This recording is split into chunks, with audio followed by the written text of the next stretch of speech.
Hi everyone, it's Jonny Khatru, and in this video I'm going to be rating and reviewing Bright Green Field by Squid. So this is a follow-up on my previous video, which was my first time listen to this album. In this video we're going to be going over how my opinions might have changed, how things have changed over on Rate Your Music, and I'll be giving you my final rating. I'm still loving the album. I'd probably put it about on par with Black Country New Roads' debut earlier this year.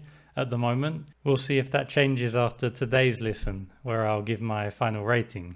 Spending more time listening to Squid, not only the album, but listening to the live performances on YouTube and such, I've found that the vocals have grown on me quite a bit. I always enjoyed them, but maybe they didn't quite gel for me early on, but I've started to feel that they just work perfectly with the music. And something that I have noticed more as time's gone on is the interplay between the different vocalists in the band, especially in the song Paddling. The two guitarists do almost as much vocals as the usual vocalist, which is the drummer, and they have a more melodic style to their vocals, so it juxtaposes really nicely against the drummer's vocals. And whatever they do next, I hope they do more of that, because I think that mixture of vocal styles is cool. And speaking of Paddling, I've had that song stuck in my head so much, not least because they did a live performance on Later on the BBC, which was excellent and I recommend it. You can find a link for that down below. They also did a performance of Pamphlets, which they posted on their official YouTube channel called Live at the End of the Road. That performance was great. They had Dan Carey, their producer, performing with them, but the mix on it wasn't too great, so that was a bit disappointing. But it's still great to see them performing that song in high quality, so you can find that link down below as well. Speaking of Dan Carey, I saw that he's also producing the new Black Midi album, so he's a guy that seems to have his finger in all the pies of the new wave of British prog punk at the moment. It's funny because I'm quite interested to see how Black Midi's album turns out compared to the Squid one. I get the impression the Black Midi album is going to be a lot more prog, a lot more wild and musically insane. But obviously Squid are also doing something, you might call it progressive in terms of the structure of their songs and the ambition of them.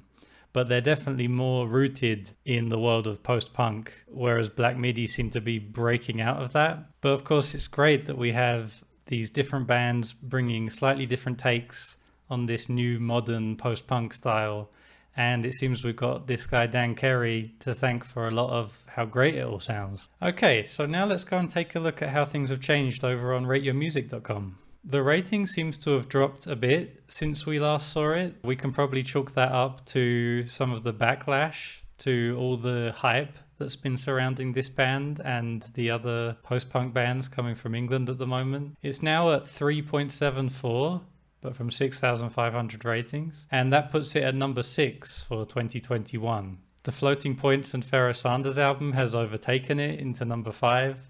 Got a couple of new entries, and the new Black Midi album is already at number 2, although it hasn't come out yet, so I suppose people are rating a leak, but that will be coming out on Friday. So Squid has dropped down a bit, but it's still very high rated on the whole. You can see it's 2,374 overall, and the track ratings are all looking very high. So now it's time to go down to the track ratings, and we're going to give the album another listen, and I'm going to give each track a rating. So first up, we're going back to Resolution Square.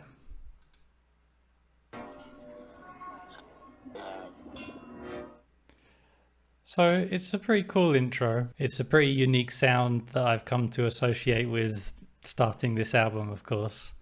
I suppose it probably could do something more with what it has, or even just be a part of the next track, G.S.K. But you know, it works well as an intro and I enjoy it, so I'll give it 3 stars. The next track we're going to listen to is G.S.K.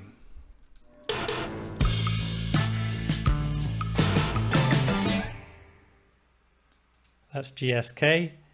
My mate George told me that G.S.K is a British pharmaceutical company. I mentioned in the last video that I didn't know what it stood for. So this pharmaceutical company has apparently had its fair share of controversy getting up to all kinds of naughty things. So it's a great first song for the album. It has a really great high energy straight away. You know, it really lets you know what Squid are about straight off the bat. As well as the heavy energy, it also has all this brass with delay on it all over the track, which reminds me of Miles Davis fusion albums. I wonder if it was influenced by that. But it's a great combination that, as I say, really sets up the album and lets you know what Squid are all about. The only thing I would say is that G.S.K is perhaps a bit slight. I mean, obviously it's 3 minutes long. That's an acceptable length for a song. I guess it feels kind of short for Squid standards, and maybe it does feel that it could have been developed a bit more, but still a really great song that I'll give a 4.0. So next up is Narrator, still Squid's most popular song, I think, and I'm always glad to hear it. Let's go.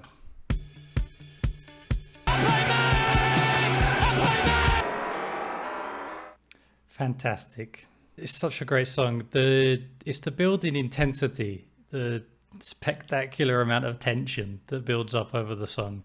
And then after such a long build-up, the release is so satisfying towards the end. Some of the best vocals on the album, both by drummer 𝐒𝐢𝐬𝐥𝐸 and the guest singer, Martha Skye Murphy, both just fantastic. In that release of energy towards the end is in very large part thanks to how wild and carnal those vocals get. What more can I say? I love it. It's going to get a 4.5 from me. Next up we have Boy Racers. Some King Crimson influence in the riffing there.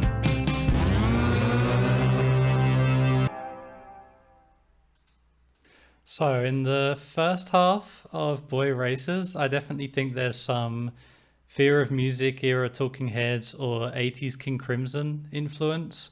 The combination of the angular riffs on the guitars weaving in and out of each other with the unmelodic yelping vocals over the top. It reminds me of something like Elephant Talk by King Crimson. But obviously the very interesting aspect of this song is that for the whole second half, it becomes entirely ambient. And although I do really enjoy the first half of the song, I probably find the overall structure of the song more memorable than the composition itself in this case. But yeah, I do really enjoy it. So I'm going to be giving this one actually another 4.0. Now on to track 5, Paddling.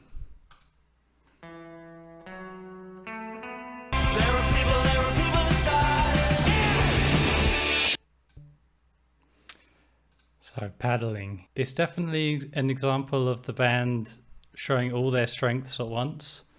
Actually, the mix does a really great job of balancing all the instruments and the vocals, so it doesn't seem like any one element of the song is taking over. You really get to enjoy all the ideas playing into each other all at once, which is perfect for this kind of music.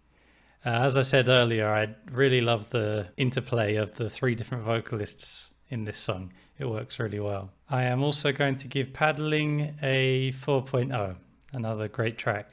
So next up is Documentary Filmmaker.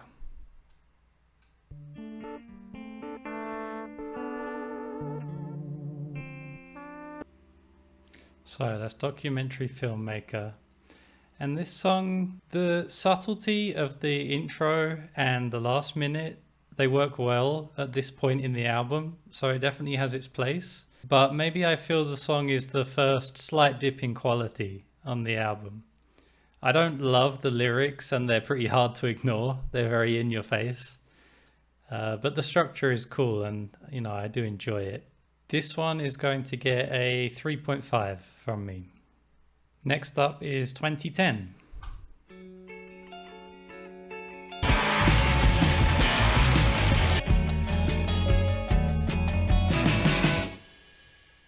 So 2010 is probably the first time we get a hint of melancholy on the album, which is something we will hear more of in the following tracks. I do like the way the album has that kind of structure in the mood. We also get even more vocal interplay on this song, which I enjoy very much. The vocals seem to weave in and out of each other in the way that we usually hear guitars do in this type of music. So I really enjoy that. It's interesting. All in all, another great track, and I give this one another 4.0. The next song is the interlude track, the Flyover, and we'll let that go straight into Peel Street and I'll rate them both afterwards.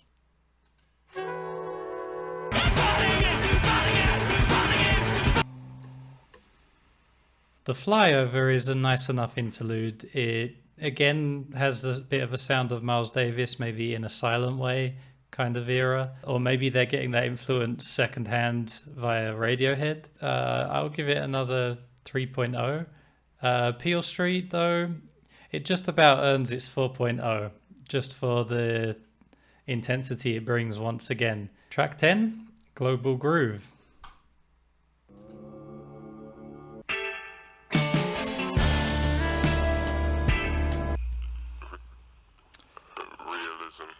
So Global Groove. Again, that one carries on with the more melancholy sound. From the first listen, I found this track to be a good change in the texture of the instruments. And this song still works for me in that way in the context of the album. I like that a lot. Although maybe they could have done more with the mood. The song itself is not necessarily super memorable, but the sound of it is memorable. Plus, I do think this song has some of the best lyrics on the album. I think that the theme of the world being stuck in one mode of living, combined with the melancholy atmosphere of the song, works really well. And I do love it for that. So Global Groove gets yet another 4.0 from me. Another great track. And that just leaves the last track, which is Pamphlets, which they just recently released a music video for. If you haven't seen it, you should watch it. It's just as strange as the song itself. On this listen to the album, I've noticed a lot more jazz influences than I did before. So I suppose Squid and Black Midi are perhaps more on the same page than I thought before, although obviously it's resulting in something quite different in both their cases. But some of the sounds on this one reminded me of something like a Live Evil album by Miles Davis again. I don't know if this is really where they're coming from, but I keep hearing these elements that remind me of different albums from Miles Davis' Electric period. Anyway, about Pamphlets in particular, I do think this is probably Squid's most potent song. Next to Narrator, of course. It builds up so much tension by the end. I only wish the ending went on a bit longer because the explosion is so satisfying. You just want it to keep going and maybe resolve in a slightly more satisfying way. But that's my only complaint. I mean, it's an excellent song. I love the structure and I think the whole thing feels very natural and coming from a place of sincerity. I really enjoy it for that. So Pamphlets gets another 4.5. So overall, after listening to the album several times and watching them play live on YouTube, I hope one day I can see them live in person. But I already feel like a fan of Squid. They're a great band. They're definitely bringing something a bit different amongst all the other bands that are coming up at the moment. And I would probably say that this album feels more complete, more satisfying than Black Country New Roads' recent release. Even if maybe it doesn't hit some of the highs that something like Sunglasses does, it definitely gets close with the top tracks, Narrator and Pamphlets. I love the album, but I do think maybe Squid has more to offer. I would love to hear them expand more on the more emotional moments on this album, particularly things like Global Groove, Pamphlets, and 2010. I think there's a lot of potential in that style, and I hope they capitalize on it going forward. But for this album, I'm sure you can tell from the overall average that the ratings are looking like. I'm going to give the album a 4.0. If you enjoyed this album as much as I did, I definitely recommend to you the King Crimson album, Discipline, which is a 10 out of 10 album for me, and it has a lot of the same kind of interweaving guitar elements along with the unmelodic vocals on top, you know, with some more emotional stuff mixed in. I'd be very surprised if Squid was not a fan of this album. And also the live King Crimson album, Absent Lovers, which does the same thing but arguably brings even more of a gritty punk energy into it. I would also recommend the Talking Heads album Fear of Music, which arguably originated this particular style, I would say. I give that album a 9 out of 10. So definitely check that one out if you like this one. Did you agree with my ratings or not? Leave a comment down below to let me know.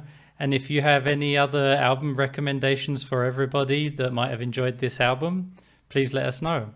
Thank you very much for watching. Leave a like on this video, don't forget to subscribe, and until next time, take it easy.